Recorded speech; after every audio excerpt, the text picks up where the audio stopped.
राजधानी लखनऊ में सीतापुर रोड स्थित केशव नगर पुलिस चौकी मोड़ पर वर्क ऑर्गेनाइजेशन के द्वारा महिलाएं, बच्चे सहित संस्था के पदाधिकारियों ने जम्मू कश्मीर के पहलगाम में आतंकी हमलों में मारे गए भारतीयों को श्रद्धांजलि देते हुए कैंडल मार्च निकाला। इस दौरान वर्क संस्था के पदाधिकारियों में उमर, डॉक्टर वैद, जुबैर खान सहित महिलाएं, बच्चों ने स्लोगन पैड लेकर देश में आतंकवाद बंद करने का संदेश दिया। प्रमुख स्लोगन संदेशों में लिखा था कि नफरत के इस अंधेरे को मिटाना ही होगा और इंसानियत का दिया जलाना ही होगा। इस कायराना हमलों से न भारत की एकता टूटेगी, न शांति बिखरेगी और वह भारत को विश्व गुरु बनने से नहीं रोक पाएंगे। हम सब साथ हैं। Stop terrorism. कुरान की आयतों का भी जिक्र हुआ, जिसका स्लोगन था, एक बेगुनाह की जान लेना पूरी इंसानियत की हत्या है और एक जान बचाना पूरी इंसानियत को बचाना है। वहीं वर्क संस्था की टी शर्ट पर भी स्लोगन लिखा था, जिसमें हमारा पूज्य एक परमेश्वर, हमारी जाति मानव परिवार, हमारा अपना अखंड भारत, हमारा गौरव हिंदुस्तान, हमारा संकल्प युग परिवर्तन लिखा था, जो समाज में एकता और भाईचारे का संदेश देता है। उपस्थित सभी लोगों ने अपने अपने विचार भी व्यक्त किए।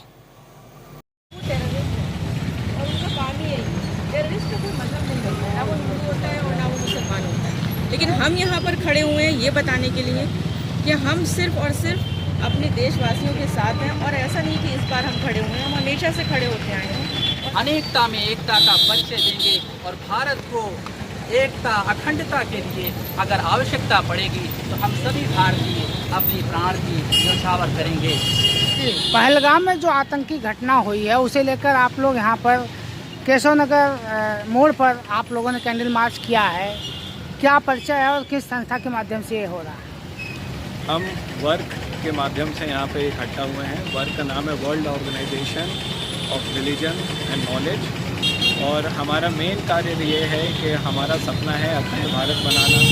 हम ईश्वर की बात करते हैं, लोगों को ईश्वर तक बुलाते हैं और हमारा सबसे ज़रूरी काम यह है कि जहाँ कहीं भी अन्याय हो रहा है हम उस अन्याय के ख़िलाफ़ अपनी आवाज़ उठाएं।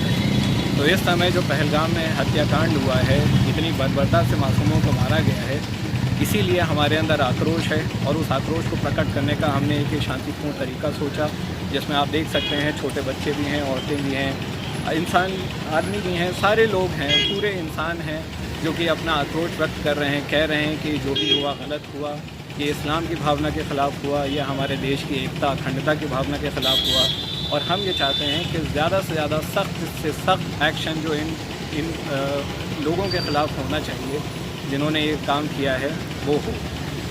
आतंकवादियों के लिए तो एक ही बात है कि उनका कोई धर्म नहीं होता। जो भी अगर कोई एक इंसान, हमारे यहाँ कुरान में कहा गया है कि अगर कोई एक इंसान की जान लेता है तो उसका मतलब ये है कि उसने पूरी इंसानियत को मार दिया, पूरी इंसानियत की जान। अगर किसी ने एक इंसान की जान बचाई तो उसने पूरी इंसानियत की रक्षा की, पूरी इंसानियत की जान बचाई। तो अगर कोई इंसान किसी की जान ले रहा है, आतंकवाद फैला रहा है, तो वह धर्म से तो उसका कोई नाता हो ही नहीं सकता, वो कहीं धार्मिक नहीं। धार्मिक होने के लिए सबसे पहले आपके अंदर इंसानियत होना ज़रूरी है। उन्होंने धर्म पूछ के वार किया है, वो यही कलमा पढ़वाया है, वो यही चाहते हैं कि इस देश की एकता और अखंडता को तोड़ दिया जाए। यही हमारे देश की जो मजबूती है, इसी को तो वो वार करना चाहते हैं और उसका असर दिखाई दे रहा है जगह जगह हम लोगों को। तो हम लोगों को इससे बचना है। वो जानते हैं कि अगर ये हम कर देंगे तो इनके देश को बिखेर सकते हैं, हमारा देश इसी से बिखर जाएगा। तो हमें यहाँ पर टूटना नहीं है, बिखरना नहीं है, खंडित नहीं होना है और वो उनका जो प्लान है, जो ये सोच कर आए थे वो करने के लिए, वो ये करेंगे, वो हमेशा आगे भी करेंगे। तो हमें इसका ध्यान रखना है कि उनके इस जो षड्यंत्र में हमें नहीं फंसना है। तो वो बस इतनी बात कहता। और कोई सवाल हो तो जी। आप छोटे छोटे बच्चे भी आए हैं, महिलाएं भी निकली हैं, क्या कहना चाहेंगे इस आतंकवादियों के लिए, देश के लिए किस तरह के भावना रखते हैं? जैसा कि आप देख ही रहे हैं कि छोटे छोटे बच्चे भी निकल कर के आए हैं, औरतें निकल कर के आई हैं, सिर्फ यही बताने के लिए कि हम सब एक साथ में हैं। और आतंकवादियों के लिए तो सिर्फ मैं यही कहना चाहूँगी कि उनको कड़ी से कड़ी सज़ा दी जाए और जैसे उन्होंने किया है वैसे उनके साथ बीच चौराहे पर किया जाए। और जैसे अभी भाई ने बताया कि आतंक की कोई परिभाषा नहीं होती है, आतंक का कोई धर्म नहीं होता है, लेकिन हमें ये भी साथ में चलते हुए देखना है कि उन्होंने जैसे अभी आपने कहा कि कलमा पढ़वाया उन्होंने और पूछा धर्म, लेकिन साथ में ये भी देखिए कि जहाँ पर सब लोग एकत्रित हुए थे वो सब मुसलमान थे। जो खच्चर वाला जिसकी जान गई वो मुसलमान था, उसने तो ज़बरदस्ती अपनी जान दी। वो चाहता तो बच सकता था, उससे नाम नहीं पूछा था, उससे पैंट नहीं उतरवाई थी। लेकिन सिर्फ क्या हुआ था, उसको अपने वो जो टूरिस्ट थे उनके लिए उसने राइफ़ल छीनी, दूसरे ने उसको गोली मार दी, वो भी मारा गया। तो यहाँ पर फिर मैं वही कहूँगी जो मैंने अभी कहा था कि आतंकवाद का कोई धर्म नहीं होता है और हम हिंदुस्तानी हैं, हमारा उनसे कोई लेना देना नहीं है। जहाँ पर हिंदुस्तानी सब एकत्रित होते हैं हम वहीं पर ही खड़े होंगे, हमेशा एक साथ पाए जाएंगे। और जो वहाँ पर इतना सब कुछ बंद हो गया है, मस्जिदों से ऐलान हो रहा है, शोक सभाएँ हो रही हैं, वो सब कश्मीरी कर रहे हैं। और जिन लोग जो फिर टूरिस्ट बच गए थे, जब वहाँ पर ऐसा वातावरण हो गया था कि भगदड़ मच गई थी, तो जिन लोगों ने सबने बचाया वो सब मुस्लिम थे। तो फिर हमें ये भी सोचना है कि वो आतंकवादी थे, उनका कोई धर्म नहीं था, लेकिन हम सब एक हैं और भारतीय हैं। पहले भारतीय हैं, बाद में हिंदू मुस्लिम। कश्मीरी भी भारतीय हैं, कश्मीरी भी भारतीय हैं, कश्मीरी भी भारतीय हैं, कश्मीर भी भारत का हिस्सा है। और वहाँ पर जो रहने वाले हैं वो पहले भारतीय हैं फिर मुसलमान। जी बताइए क्या कहना चाहेंगे? देखिए, देश की अंतरात्मा को चोट पहुंची है। 28 जाने गई हैं और एक एक जान बहुमूल्य है। और न केवल 28 जाने गई हैं बल्कि 28 परिवार बर्बाद हो गए। बहुत बच्चे अनाथ हुए हैं, बहुत औरतें जो हैं विधवा हुई हैं।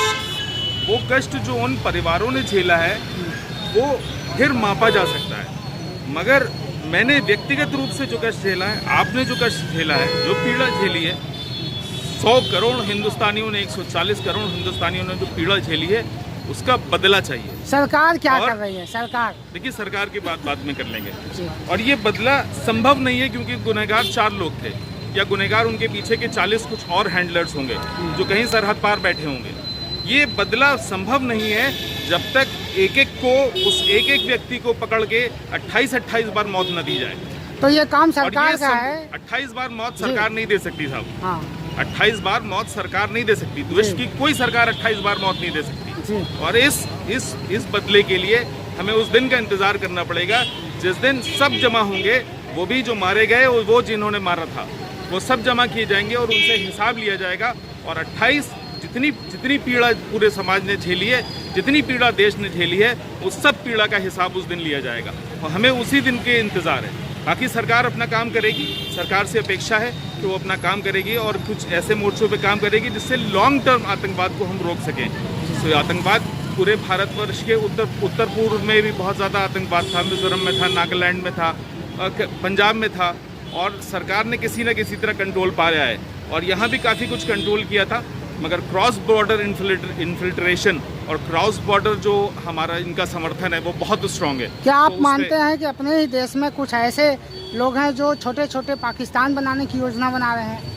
इस बारे में कुछ आप कहना चाहिए? अगर इस पर कोई तथ्य हमारे सामने आएगा तो उस पर निश्चित रूप से विचार किया जाएगा। अगर मेरे सामने ऐसा कोई तथ्य है नहीं, अगर आपके सामने है तो आप मुझे बताइए, मैं चल के एक बार देखूंगा और अगर ये वाकई सच्चाई है तो मैं उसको स्वीकार करूंगा। कुछ ऐसे नेता हैं आपके विपक्ष में भी हैं और कुछ ऐसे समाज सेवी नेता भी हैं जो ये काम करने में विश्वास रखते हैं, आपको है जानकारी? नहीं, आप बताएं, कुछ नाम बताएं। नहीं, वैसे भी देखिए, आपको हम लोग सामाजिक संगठन है, हम भारत को विश्व गुरु बनाने का प्रयास कर रहे हैं। हम राजनीति की ओर ना अपेक्षा से देखते हैं और ना राजनीति का विरोध करते हैं। राजनीतिक लोगों की अपनी दुकानें हैं, वो भी चलाते रहेंगे, चाहे सत्ता पक्ष हो चाहे विपक्ष हो। और बहुत राइट विंग के हैं, सेंटर के हैं, लेफ्ट के हैं, सब दुकानदार हैं, सब कुछ ना कुछ माल बेच रहे हैं। हम उनसे अपेक्षा नहीं रखते हैं। उनको सत्ता में पहुंचना है, उनको सत्ता में बने रहना है, उनको चुनाव जीतना है, चुनाव लड़ना है। हमें देश में रहना है, हमें देश को जागरूक करना है, हमें देश के निर्माण के लिए काम करना है। तो हम ना उनकी तरफ किसी तरह की टिप्पणी करेंगे निगेटिव और ना पॉजिटिव।